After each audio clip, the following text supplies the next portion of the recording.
This episode of the E-commerce Playbook podcast is brought to you by Motion, the creative analytics platform trusted by top D2C brands. Motion just released their Creative Trends 2025 report, and it's a game changer. So here's what's inside.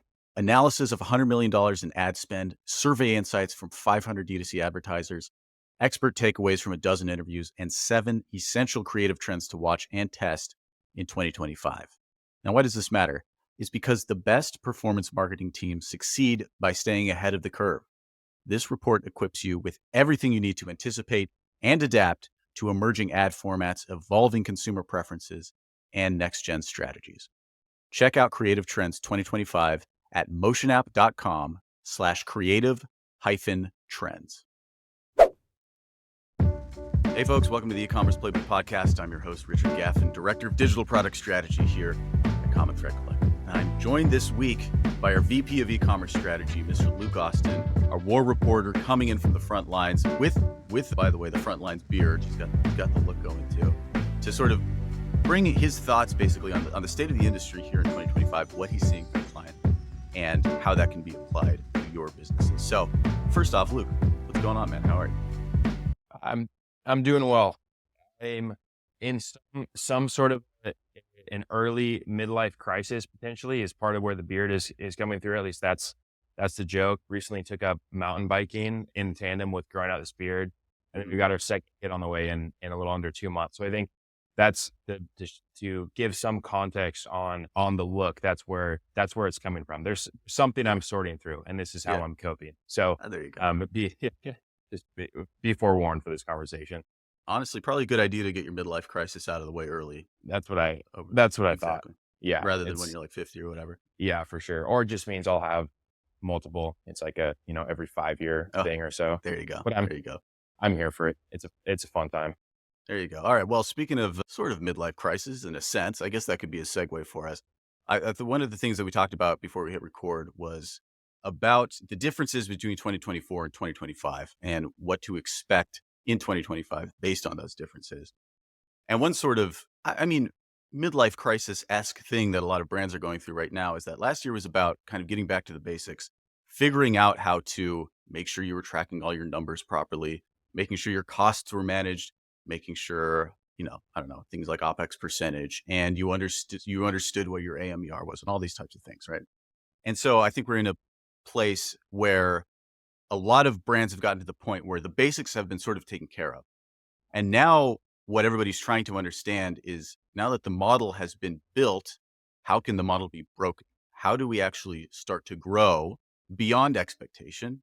How do we push into sort of, new frontiers in terms of thinking about how we market this product and so on and so forth? So why don't you give me a little bit more context around that sort of 2024 was the year of making the model, 2025 is the year of breaking the model. Yeah. So when we talk about this model language, we're talking about something very specific that sits within the Prophit System. So a key component of the Prophit System, what we're building is a P&L level forecast down to the yearly, monthly, and then daily level for core business metrics, all the way from contribution margin to revenue to new versus returning, cohort metrics, and then the platform targets as well. Each of those on a yearly, monthly, daily level, sort of the core output of the Prophit System, along with some other components.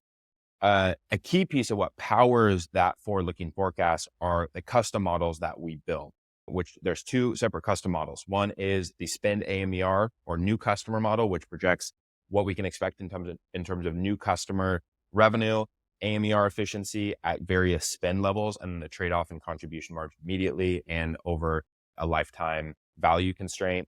And then the second model is the returning customer model, which predicts the contribution from our returning customer cohort, right? All the customers we currently have, and then the repeat behavior expected from the future cohorts that we're going to go out and acquire in these coming months based on the new customer model's output. So they're connected in that way. Beating the model is actually a very specific metric, or it's actually an input that we've built into the spend AMER model to quantify whether a brand is over or under pacing its current business trajectory and to what specific percentage. So within the new customer spend AMER model, we have an input for percentage over model. And when we build the forecast, we're going to start with building it at 0% over model, which is the best reflection at a high confidence level of what is your business outcome likely going to be at your current trajectory. If nothing meaningful changes in terms of your business strategy, in terms of your product mix, in terms of your optimization and your media mix, et cetera, what is the likely scenario for your new customer, returning customer revenue? Percentage over model at 0 is the representation of that. And in 2024, a lot of the conversations and work that we did were around right sizing the business structure in terms of the media mix, the acquisition efficiency targets, as well as the organizational structure, et cetera, around 0% over model. More so, what is likely to happen? And let's make sure the business is set up in a way that we can still succeed in the scenario that the current trajectory sustain itself, right? We're going to try all these new things, but we're not sure what impact those are going to have. So expecting the likely scenario, let's get the business in a place that it can withstand that. And that's connected to what we've talked about in terms of duckweed brands and being brands that can survive in all sorts of circumstances, right? You want to be able to set yourself up in a way where you're not over your skis and you need a model breaking moment in order to survive. So that was sort of the 2024 movement. I think for a lot of our conversations, a lot of the brands in the space is let's get back to the business structure that allows for predictable, profitable growth, a solid foundation that we can now build on. That's building the model language. Moving to 2025, what we're getting into is a lot more conversations. And I think for a lot of us, it's much more in the forefront of our minds around breaking the model. Okay, how do we change that business trajectory? We don't like the likely outcome of what's going to happen. Each one of us wants to outperform the baseline expectation of the business. So how do we go and break the model? And that is what we're starting to do more and more now, is using that percentage over model input within the spend AMR model to set goals around levels at which we're going to break the model over the course of the year. Gotcha. So maybe unpack a little bit more about what, and of course it's very early in the year, but what breaking the model would look like in practicality. So, I mean, it's one thing obviously to tweak the numbers in our MER report stat list or whatever to give you a sense of maybe what a 20% over model, over baseline outcome would look like, or 10% or whatever the case. Yes. But in terms of actually putting the pieces in place to make that happen, what does that look like so far? What do you think it's going to look like in the future? Yeah. So get that a great point, because what all of us are thinking about right now and working for on the brands that we're engaged in is what are the net new initiatives or things that we're going to try in the coming quarter and coming year to try and improve the business trajectory, right? And we can kind of go down the list. New product categories that we're launching, new product sets or SKUs within existing categories, influencer partnerships, brand collaborations, PR, new ad channels we're going to expand into, a large investment into creative volume to fuel our current acquisition efforts. And those are all great.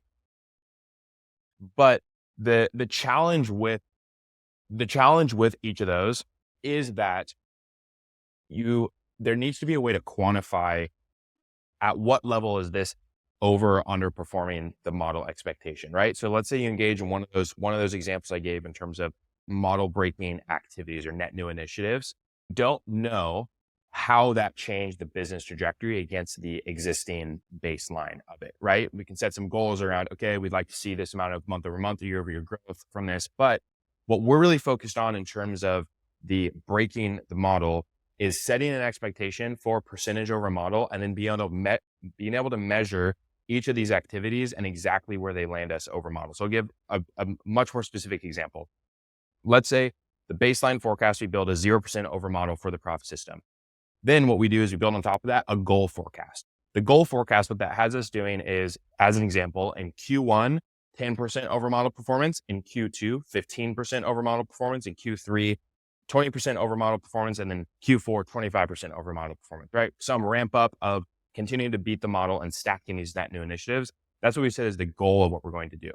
So in February, we are goaling against 10% over model performance for the business. And what we have planned for February is a collaboration with a high profile influencer, as well as some content that we'll be getting from that influencer to use in our ad accounts and fuel our current acquisition effort. So we want to know how this impacts the model expectation.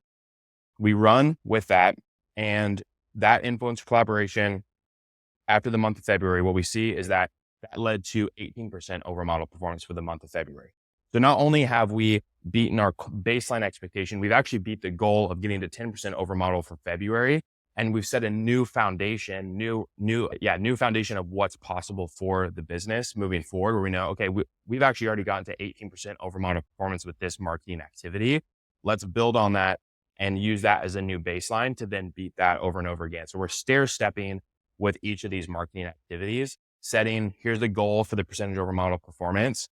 Let's engage in this marketing activity or new initiative. Let's see where it lands us, actualizes in terms of percentage over model. And then from there, we can continue to stair step each of these activities and measure clearly where they are landing us in terms of over or under model performance for the baseline of the business. So I just got my hands on Motion's Creative Trends 2025, and it's packed with insights that every D2C marketer needs to know. Built on $100 million in ad spend analysis, surveys from 500 advertisers, and interviews with 9 industry experts, this report highlights 7 critical trends shaping ad creative in 2025. Now, one standout trend is, of course, the rise of lo-fi content, ads that feel raw and authentic, cutting through polished noise to connect with audiences on a personal level. Combined with strategies like leveraging nostalgia to build trust or using AI to supercharge ad production, this report provides actionable guidance to refine your campaigns and adapt to the evolving landscape. This isn't just a trends report. It's a practical tool you'll want to bookmark. Use it to inspire creative brainstorming, align your team on priorities, and plan experiments that scale into winning campaigns. Motion has once again delivered insights you can trust from the same platform that helps brands like Worry and Hexclad analyze over $10 billion in media spend every year. Ready to elevate your creative strategy? Download Motion's Creative Trends 2025 now at motionapp.com/creative-trends. Yeah. So that example that you give around, particularly like, let's say this influencer push that's happening in February for this particular brand, maybe my question is, what comes first, the marketing calendar or the prediction of, or rather the over baseline model, right? So to some extent, like the idea that you might be able to expect 18% over model or whatever comes from the fact that this influencer collaboration is happening. There's some marketing thing on the calendar that might bring that about. So how do you incorporate that into the sort of the forecasting piece of this? Yeah. So the three steps to it. One is build the baseline expectation, the most likely scenario of what is likely to happen if we change nothing in the current business structure or strategy. So that's 0% over model or close to it. Then layering on the marketing activities, at least generally with time periods throughout the year, right? Because we need to know what things we're trying to engage in at different times in the year to then know when it's going to impact the model. If we're not launching the influencer collaboration until March instead of February, then, and we don't really have anything new going on for February, then goaling against 10-15% over model performance, that's going to be unrealistic. Like there's nothing we're actually engaging in leading to that. So getting clarity on the timing of these key marketing initiatives, product launches, or at least what we're planning for from them. And then from there, we can get to step 3, which is, okay, here's the cadence of each of these net new initiatives throughout the year and when they're happening. And then for each of those time periods, we're going to build the model for some over model percentage expectation throughout the course of the year and layer that in. Then what happens is we land on that, which is, okay, now we have the marketing moments. We've adjusted up the percentage over model expectation. Now here is your updated goal forecast for the year, right? This is where this would get us if those marketing moments happen in that time period and they result in this percentage over model performance. Is this a success for the brand this year? If we achieve this, does this look like success? If so, great. Now we have clarity around what we need to go and execute to get there.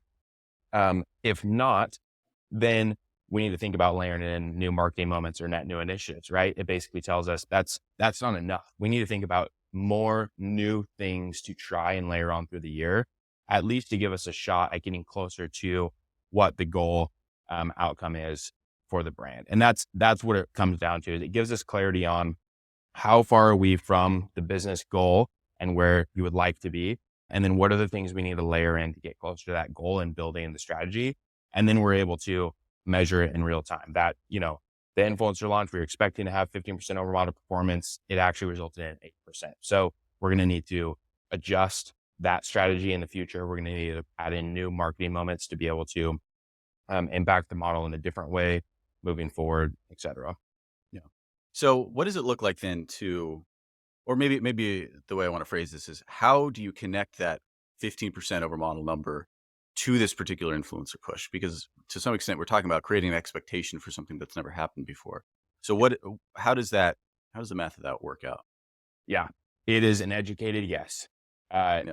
at yeah, at the end of the day, we don't know what this is going to perform. Now, what we have done and what we're building out more of in the beginning of this year to help answer that question is a model breaking menu of sorts, which is different examples from brands within our portfolio and that we work with of moments that these brands engaged in that led to a percentage over model outcome for two reasons. One, that gives us more specifics in terms of what a model breaking moment looks like, right? We can sort of use this to inform ideation and think through the new initiatives that we can slate into the marketing calendar. And then two, what it also does is gives us an expectation of what that sort of a moment can do in terms of percentage over model performance. Or said another way, what we haven't getting to 80% over model performance is not a normal thing Right. or a likely thing to happen.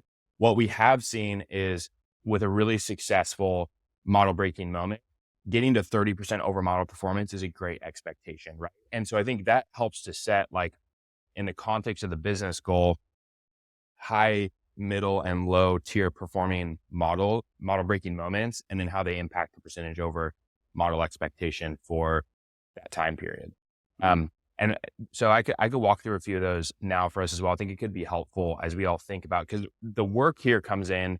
We set the targets, we set the expectation. It's great. We need to have clarity of the expectation, but for breaking the model, what we need to do is we need to think of net new marketing moments and then go and execute against them and see how they actually impact the business, right? So we can walk through a few of those examples from that menu that we've been building out and what it is. But going back to your question, the setting the percentage over model expectation, how we're approaching that is, here's what some other moments other brands have engaged in. Here's the percentage over model it led to for them. That gives us a range, right? Like, we can expect 15 to 30% over model for a moment like this. We're not going to be expecting 75% over model. We have not seen that for an activity like this. Gives us a much tighter range to expect. That's what we're building the goal forecast around, to be able to give a clear picture of where these moments can take place. Yeah. And maybe this is a good point to sort of bring up something that we've talked about, or I've talked with Taylor on the podcast before, which is that a model is not necessarily a prediction, so to speak, as much as it is a guideline to the types of behaviors you yourself should take. So the Yes. baseline 0% model is actually maybe a little closer to predicting the weather or something. There's obviously going to be some fluctuation, but it's more a prediction of what will happen. Whereas the breaking the model, or the sort of percentage over model, is about giving you basically expectations for the types of behaviors that you need to take, as opposed to saying, like, hey, we're going to predict that we'll definitely get 15% over if this happens. It's more like, let's work towards the 15% and then see what actually happens and then go from there. But Yes. Yes. cool. All right. Well, then so you mentioned some examples. So let's dig into those. Yeah, let's do it. So one one that I was talking through more generally, which I'll speak to more specifically now. So we have a brand that we worked with for a while. They sell personal care, beauty products specifically, and influencer influencer is a core part of their strategy, partnering with content creators for them to post on their socials and then getting the content, running through whitelisted ads and running through branded ads within their own Meta accounts as well. They partner with a much more high profile influencer in December and had it's the exact same sort of discount structure and referral structure that they'd have with other content creators too. I think it was 20% off offer that they tend to do with most of their content creators of the Spain, but decided to take a bigger swing with this influencer that had broader reach, had better content as well, wanted to see how it would pay off, right? Because there's a much larger investment associated with this. So they engaged in that influencer partner strategy. What that resulted in is their December performed over model by 39%, which is really, really significant and led to really healthy year-over-year growth in terms of top line revenue and profitability for the brand as well. I think the big insight here is, especially with influencer strategy, it's so challenging when there's a large volume of influencers and content creators already going on with a brand. And then you want to take some bigger swings, but then measuring the impact of those bigger swings amidst all the other things is challenging. And at the core of it, there's this question of like, who is the right influencer with a big enough audience that's engaged and who can make good, authentic content in line with the brand ethos, et cetera, but also that exists within a price range that works for us, right? Like what's the balance between each of those things? And so this outcome for December for this brand, landing 39% over model with this influencer partnership was really substantial and gave a signal that this influencer, this content creator sits in sort of that sweet spot for them. And it was really worthwhile investment for the brand, especially in the context of some of their other businesses that they work with. In December, it was the same influencer as is being used in February, is essentially what you're saying, right? And in December, it was a new influencer that they hadn't used prior, Right. Okay. but a more high profile influencer than they typically use. So their kind of normal influencer content creator strategy is more grassroots, product seeding, et cetera. It's more high profile influencer they engage with. And that was unique to December for them. Gotcha. I see what you're saying. Okay. So, all right, let's unpack another example here. Yeah, this is another good one, I think, which is for a new customer influencer giveaway. So this was a purchase entrance giveaway for a brand that sells music, accessories, guitar, strings, etc. And so the giveaway was for guitar at different times in throughout the month, having people sign up for that and then doing different drops along the way. So what this led to was a substantial increase in the year-over-year revenue growth, as well as the AMER for the business over that time period. The percentage over model was not as substantial as the last example with the influencer giveaway. This was about 10-12% over model, where the last one was 39%. But what this illustrates is these are really different things, right? Like we can't just do, okay, great, that influencer moment, that worked really well. Let's just duplicate that and keep doing that each month. There needs to be new things that we add in and slate in, and having a moment that gets you 10-12% over model and then stacking that into a moment that gets you 30% over model. That's the sort of thing that's just going to lead to the snowball effect throughout the year. So this is another example. It lives in sort of like the mid to lower impact tier of activity, right? A purchase entry giveaway, bringing in that new customers through that, and then doing product drops along the way. But combined with some of these other moments is going to lead to really substantial outcome. Gotcha. And then I think what we could land with too is one that we've talked about a lot. Have dedicated some episodes to, which is the launch of the Savage 1 shoe with Born Primitive. So we're not going to share too much details there because we've talked about this a lot, but that is the example of a high tier impact moment that leads to beating percent over model and changing the trajectory of the business growth over a long period of time. So Savage 1 was a new category launch fully for Born Primitive. It was a shoe within their apparel lineup. And then not only was it a new product launch, there was a brand campaign, there was a cultural moment that it aligned with as well. And it stacked each of these pieces together in a way that made it very, very impactful. So as sort of a mental model, like these are three examples of how we can break the model. At the top in terms of highest impact net new product launch for a new category, aligned with a brand campaign and a cultural moment, high impact percentage over model. Sort of mid tier is a higher profile influencer partnership, finding the right influencer that aligns with the brand, that has the audience, that also makes great content. That first example that we walked through. And then lower impact relative to the others is the product giveaway, sort of lead generation campaign of that example that we walked through that sits lower on the tier. But all of these together, as you start to layer each one and think about brand collaborations and influencers and lead generation giveaways, et cetera, like these are all going to be things that stack to percentage over model growth throughout the year. And it really is it really is a stair step, right? Because each of these moments bring in net new customers that are going to be returning customers that you can engage with some other marketing moment in the future. So it's about stair stepping these things up. And that's why when we're building the forecast for 2025 and having these conversations for breaking the model, that's typically what we're doing is we're stair stepping up. Okay, February goal is to beat model by 5%, 7% through this net new activity. But then in August and September, at that point, our goal is going to be that we're beating model by 25 to 30% because we're going to have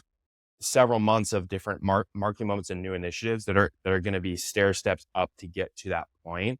And so each of them play a role in helping the brand get closer to the business objective and breaking the model, even if they sit at different tiers of 40% over model or 20% over model or 5% over. Right. That makes sense.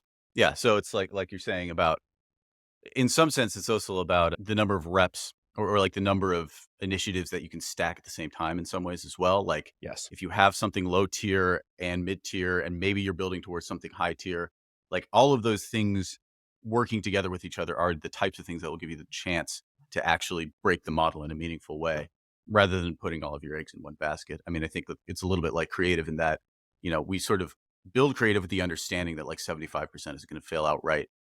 And Yep. so maybe there's a sense in which like ultimately building the marketing calendar is sort of a creative exercise anyway. And you should think about it that way as well. Yeah, that's exactly right. And the challenge with, in that example, with launching a bunch of the new creative or engaging these new activities, the challenge in many cases can be knowing exactly how much this improved your business trajectory, right? Like Yeah. what was this worth it? And and quantitatively, what was the impact on the state of the current business trajectory? And the percentage over model, without getting too much into the details, it's related to the brand's ability to scale up ad spend without the CAC efficiency diminishing at the same Interesting. rate. So 0% over model is like, as you spend, your CAC is going to diminish at the same rate you've seen historically. Hmm. Whereas 20% over model means you can spend and your CAC is going to diminish at a slower rate than it would have otherwise because you're improving your ability to scale against it. And so it gives you a clear way to quantify this new thing we did had a quantifiable impact on our ability to scale new customer acquisition over time. And as you stack those things, you'll be able to understand, one, what's in the relevant possibility for the brand, right? Like this new thing is probably not going to be a 50% over model. Let's be clear-eyed about the impact of these things on the business Mm-hmm. so that, to your point, Richard, we can plan and ideate as much as possible to fill in the gaps, right, throughout the year. And then we can quantify the impact along the way of the actual impact of those moments against what the expectation is. Yeah. Makes sense. Okay, cool. So I think like at this point, as I always like to say, if you want to talk to us about building this type of model building and model breaking system for you, obviously you can always find us at commonthreadco.com.